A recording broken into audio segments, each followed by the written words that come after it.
39তম প্রতিষ্ঠা বার্ষিকী উপলক্ষে আয়োজিত আজকের এই অনুষ্ঠানে আপনাদের সদয় উপস্থিতি এবং বিশেষ করে মাননীয় প্রধান উপদেষ্টাকে তার সানুগ্রহ উপস্থিতির মাধ্যমে আজকের এই অনুষ্ঠানকে অলংকৃত করার জন্য আন্তরিক ধন্যবাদ জানাচ্ছি।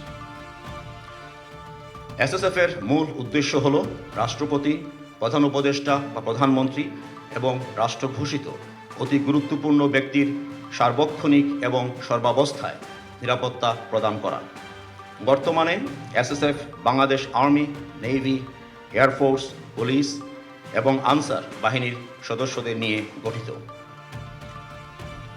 মাননীয় প্রধান উপদেষ্টা বিশেষ নিরাপত্তা বাহিনী অধ্যাদেশ 2021 মোতাবেক এসএসএফের তত্ত্বাবধান ও নেতৃত্ব প্রধান উপদেষ্টা বা প্রধানমন্ত্রীর উপর ন্যস্ত করা হয়েছে।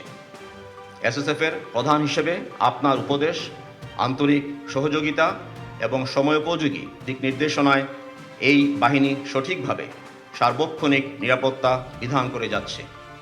এই জন্য আমরা আপনার কাছে গভীর কৃতজ্ঞতা প্রকাশ করছি।